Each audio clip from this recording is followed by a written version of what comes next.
Good morning all. Good morning sir.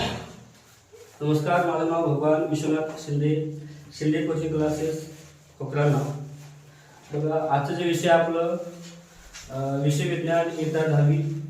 त्यामध्ये आज आपल्याला जे शिकायचं आहे डोमेस्टिक इलेक्ट्रिक सर्किट्स. त्याला आपण म्हणतो घरगुती विद्युत मंडळ. काय म्हणतो त्याला आपण? घरगुती विद्युत मंडळ असं त्याचं नाव आहे. त्याला इंग्लिशमध्ये डोमेस्टिक इलेक्ट्रिक सर्किट असं म्हणतात.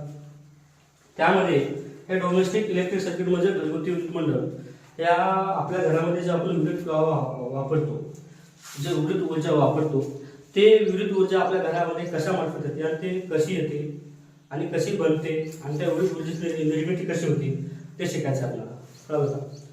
ते जे विद्युत ऊर्जा आपण सकाळी उठल्यापासून आणि भरपूर प्रमाणामध्ये जे इलेक्ट्रिक अप्लायन्सेस आहेत, जे विद्युत उपकरणे प्रचंड प्रमाणात आपण वापरतो, जे विद्युत उपकरणावर चालण्याच्या गोष्टी, उदाहरणार्थ पंखा असेल, इस्त्री असेल किंवा गिझर असेल, रेफ्रिजरेटर असेल, ह्या सर्व वस्तू आपण वापरतो.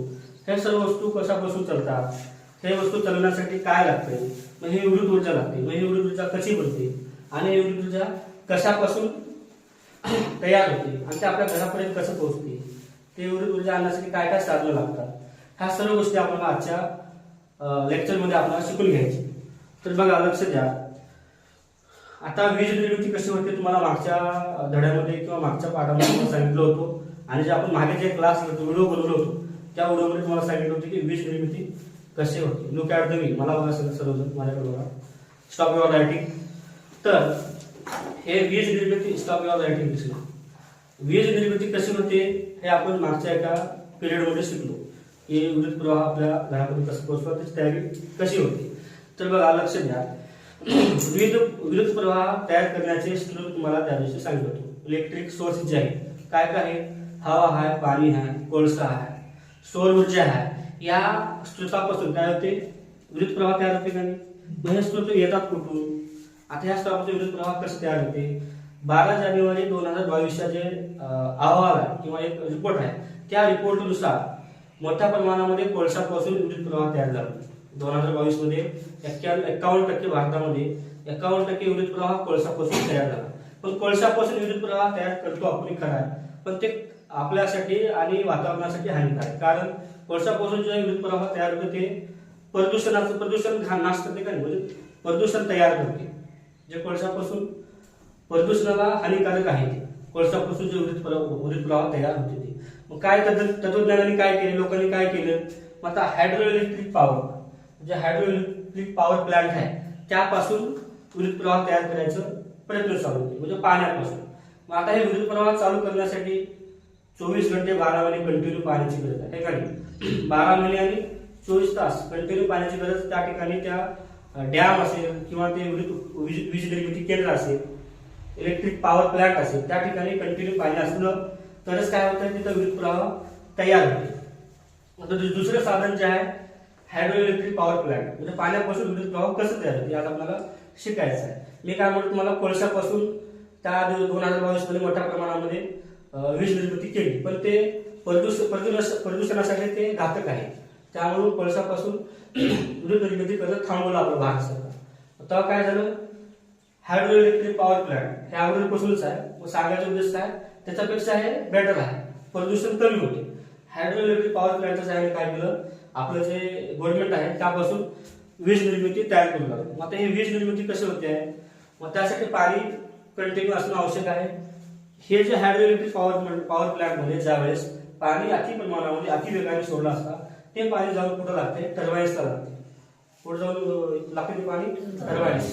टर्बाईन्स म्हणजे तुम्हाला काय म्हणतो, लार्ज फॅन, जो मोठ्या प्रमाणावर पंखे बसवलेले असतात, पंखे, त्या पंख्याला जाऊन काय होते? पाणी लागते. ते कशामुळे लागते? गुरुत्वाकर्षण जोरामुळे, म्हणजेच ग्रॅव्हिटेशनल फोर्समुळे ते पाणी जाऊन पंख्याला जाऊन आलते. मग ते लागलं पंख्याला, टर्बाईन्सला लागलं पाणी, आगून काय होते? ते पाणी जनरेटरमध्ये जाते. कशामध्ये? जनरेटरमध्ये जाते. तिथं त्या टर्बाईन्सला मोठमोठ्या प्रमाणामध्ये जनरेटर जोडलेले असतात. काय जोडलेले असतात? जनरेटर. मग त्या जनरेटरच्या मदतीने विद्युत प्रवाह तयार होते. कशाच्या पद्धतीने? जनरेटरच्या पद्धतीने विद्युत प्रवाह तयार होते. त्या जनरेटरमध्ये इलेक्ट्रिक बाइंडिंग तार असते, जर तारा असतात म्हणजे आतमध्ये, त्या तारापासून विद्युत प्रवाह तयार होते. ज्यावेळेस सुरुवातीला विद्युत प्रवाह तयार होते त्या विद्युत प्रवाहाचे व्होल्टेज कमी असते. काय असते? कमी असते, म्हणजे पॉवर कमी असते. त्यावेळेस काय केलं जाते बघा, त्यावेळेस स्टेप ऑफ ट्रान्सफर हे मोठमोठे टावर असतात. स्टेप ऑफ ट्रान्सफर हे टावर वापरून त्या कमी उच्च दाब असलेल्या व्होल्टेजचं जास्त उच्च दाबामध्ये परिवर्तन करतात. उदाहरणार्थ एक जनरेटर 24 किलोवॅट इतकं विद्युत निर्मिती करत असेल तर ते स्टेप ऑफ ट्रान्सफर काय करते, 24 किलोवॅटचं 400 किलोवॅट मध्ये रूपांतर करते, म्हणजे जास्त हाय व्होल्टेज करते. सुरुवातीला जे लाईट तयार होते जनरेटर पासून ते कमी दाबाची असते, पण त्याचं रूपांतर काय करणार, स्टेप ऑफ ट्रान्सफर काय करते, जास्त दाबामध्ये करते. मग ते स्टेप ऑफ ट्रान्सफर पासून काय होते, लाईट सर्व पुढे निघून जाईल. सर्व जे विद्युत कंपन्या आहेत, विद्युत कंपन्या ज्यावर चालतात ते विद्युत कंपन्या इतरांना लाईट देतात, इतर राज्यांना लाईट प्रोव्हाइड करतात. त्या कंपन्यांना हे लाईट स्टेप ऑफ ट्रान्सफरच्या माध्यमाने जाते.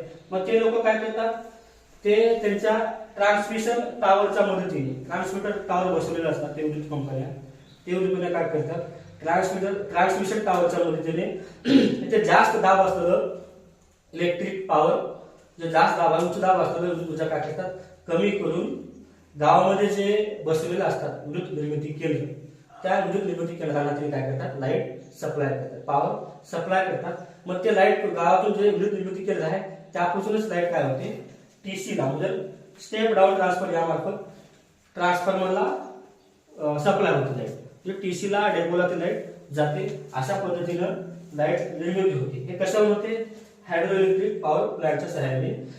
ते कंपन्या काय करतात, जे गावोगाव बसवलेले जे वीज निर्मिती केंद्र आहे त्यांना पाठवतात. ते केंद्र काय करतात, टीसी ट्रान्सफरला लाईट सप्लाय करतात. मग ते लाईट आपल्या घरापर्यंत कशा मार्फत येते, पोल मार्फत येते.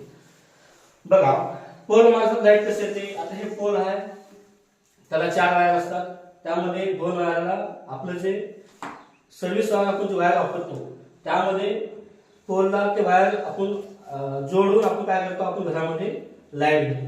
तेच लाईट मध्ये इथे दिलेलं आहे घरगुती विद्युत मंडळ, जे घरामध्ये लाईट वापरतो ते लाईट आपल्या इथे कसे येते, त्याला डोमेस्टिक इलेक्ट्रिक सर्किट असं म्हणतात. आपल्या गावामध्ये जे लाईट किंवा घरामध्ये लाईट येते, एक तर खांब्यावाटे येते किंवा भूसंपर्क म्हणजे जमिनीमध्ये केबल्सद्वारे आपण आपल्या लाईट पुरवठा होते. पोल आहे, पोलमध्ये हे 4 लाईन असतात. जे वायर असते त्या वायरमध्ये, आता दुसरी गोष्ट सांगायची गेलं तर इलेक्ट्रिक वायर रंगपुडी. आता हे इलेक्ट्रिक वायर रंगपुडी काय असते बघा, RBG रेड ब्लॅक ग्रीन. लाल वायर हे लाईव्ह वायर असते. लाईव्ह वायर म्हणजे त्याच्यामध्ये पॉझिटिव्ह धन प्रवाह असते, त्याच्यामध्ये काय असते, धन प्रवाह, त्याच्यामध्ये विद्युत प्रवाह वाहतो. हे वायर कुठे जोडलेले असतात, ह्याला खांब्याच्या 2 वायरला. आणि दुसरं जे आहे काळं वायर, त्यामध्ये विद्युत सर्किट पूर्ण करणारी वायर असते म्हणतात. जे ब्लॅक वायरला काय म्हणतात, विद्युत सर्किट पूर्ण करणारी असते, यामध्ये करंट नसते, त्याला काय म्हणतात, न्यूट्रल वायर म्हणतात. काय का नाही, एका वायरमध्ये रेड आणि ब्लॅक असते, एकामधून विद्युत प्रवाह असतो वाहते त्याला फेज वायर म्हणतात, आणि एकामधून विद्युत प्रवाह वाहत नाही त्याला न्यूट्रल वायर म्हणतात. आणि ते खांब्याला जोडलेले असतात. ते खांब्याला जोडलेले वायर जोडून घेतो आपण विद्युत बोर्डावर जे फ्यूज बसवलेला असते त्या फ्यूजला आपण ते वायर दोन्ही जोडून घेतो. तिसऱ्या जे आहे हिरवा वायर कुठे वापरतात, हे हिरवा वायर आर्थिंग वापरण्यासाठी हे हिरवा वायर सॉकेट मध्ये बसवलेला असतो. कशामध्ये, सॉकेट मध्ये. म्हणजे आता हिरवा वायरचा उपयोग कशासाठी करतात, जे जास्त लोड असलेली उपकरणे आहेत, उदाहरणार्थ गिझर असेल, फ्रीज असेल, जे जास्त लोड घेणारी उपकरणे, त्यामध्ये त्या सॉकेटमध्ये हिरवा वायर वापरलेला असतो. आता हिरवा वायर कशासाठी वापरलेला असतो, करंट फॉल्ट असेल आपल्या घरामध्ये, जर फॉल्ट करंट असेल ते फॉल्ट करंट काढून टाकण्यासाठी हिरवा वायर आपल्या घरामध्ये वापरतो. ते वायर कुठे जमिनीमध्ये गाडलं जाते, जमिनीमध्ये पुरलं जाते. तर जमिनीमध्ये पुरल्यानंतर जे फॉल्ट करंट ते जमिनीमध्ये निघून जाते आणि त्याला आपण काय म्हणतो, आर्थिंग असं म्हणतो. काय म्हणतो, आर्थिंग. त्याआधी आपण आज काय करू, आजचे जे विचार आहे, thought of the day, keep doing good work whether someone respect you or not. Keep doing good work whether someone respect you or not. अच्छा काम करते रहो, कोई आपका सम्मान करे या ना करे. आजचा विचार काय, अच्छा काम करते रहो, कोई आपका सम्मान करे या ना करे. कुठं आलो होतो आपण? हिरवा वायर म्हणजेच आर्थिंग. ते कुठं मोठमोठ्या विद्युत उपकरणाला बसवलेलं जाते. मग हे सगळं निर्मिती बघितलं, विद्युत निर्मिती कशी होती सगळं बघितलं आपण. आणि ज्यावेळेस विद्युत बोर्ड आहे, फ्यूज मधून लाईट कुठे होते? विद्युत मीटरला ते फ्यूज कनेक्शन असतात. कुठं असतात? विद्युत मीटरला. विद्युत मीटर म्हणजे हे आपल्या घरामध्ये किती वीज वापरलो, हे वापरलेलं वीज मोजण्यासाठी वापरलेलं साधन आहे विद्युत मीटर. आपण किती ऊर्जा वापरतो ते मोजण्यासाठी काय वापरतात? विद्युत मीटर. आपल्या घरामध्ये म्हणतात बघा मीटर बसवले म्हणून, ते किती वापरलं ते मोजण्यासाठी हे घटक यूज करतात. मग आता ते कुठं येतंय? जे पॅनल आहे, पॅनल बोर्ड, त्यामधून आपल्या घरामध्ये किती शाखा आहे? समजा 5 रूम आहे किंवा 3 रूम आहे, त्या 3 रूमाला ह्या पॅनल मधून आपल्या इथं लाईट पास होते. बघा, प्रत्येक मंडळातील मुख्य स्विच व फ्यूज दर्शवणारी पेटी यापासून आपल्या घरातील इतर रूमांना लाईट जाते. आणि ते इलेक्ट्रिक तुम्हाला जे म्हणलं बघा हिरवा वायर, त्यालाच काय म्हणतात? भूसंपर्क तार म्हणतात. त्याला काय म्हणतात? भूसंपर्क तार. ती हिरवी तार असते, तीच भूसंपर्क तार अशी जोडलेली असते मेन सॉकेटला, जिथं मोठमोठे लोड घेणारे सर्किट्स असतात. भूसंपर्क तार म्हणजे जमिनीकडे जोडलेली असतात. नंतर हे भारित तार. भारित तार म्हणजे हे धन तार असते, धनात्मक असते, यामधून विद्युत प्रवाह वाहतो. हे उदासीन तार. उदासीन तार म्हणजे न्यूट्रल, काळं वायर, त्याच्यामध्ये विद्युत प्रवाह वाहत नाही. त्याने काय करते? विद्युत सर्किट पूर्ण करणारी वायर आहे, हे विद्युत सर्किट पूर्ण करते. हे उदासीन तार जे न्यूट्रल आहे ते विद्युत सर्किट पूर्ण करून करंट पुढे पास करते. हे झालं याच्यामध्ये वायर रंगपोळी. नंतर अशा प्रकारे आपल्या इथे काय होते? विद्युत प्रवाह प्रवाहित होते. आणि दुसरी गोष्ट म्हणजे ओव्हरलोडिंग. कशाला म्हणतो? ओव्हरलोडिंग म्हणजे जर एकाच वेळी जास्त उपकरणे वापरतो किंवा एकाच सॉकेटला जास्त विद्युत उपकरणे जोडले असतील तर त्यावेळेस काय होते? ओव्हरलोडिंग होऊन विस्फोट होते. है का नाही? एक सॉकेट आहे किंवा घरामध्ये एकाच वेळेस 3-4 विद्युत उपकरणे आपण लोड घेणारे उपकरणे वापरलो तर काय होतं? ओव्हरलोडिंग होऊन जाळ लागते का नाही? त्यालाच ओव्हरलोडिंग म्हणतात. ओव्हरलोडिंग झालं म्हणतो, लगेच स्फोट होते बघा. मग नंतर आहे शॉर्ट सर्किट. शॉर्ट सर्किट कशाला म्हणतात? जेव्हा लाईव्ह वायर आणि न्यूट्रल हे दोघं एकमेकाला थेट संपर्क करतात. लाईव्ह वायर म्हणजे कोणतं? लाल वायर. आणि न्यूट्रल वायर म्हणजे कोणतं? Black wire. ह्यांचे इन्सुलेशन निघून जाते. लाल वायरचं थड निघून गेलं आणि ब्लॅक वायरचं वरचं थड निघून गेलं, दोघं जर टच झाले तेव्हा काय होते?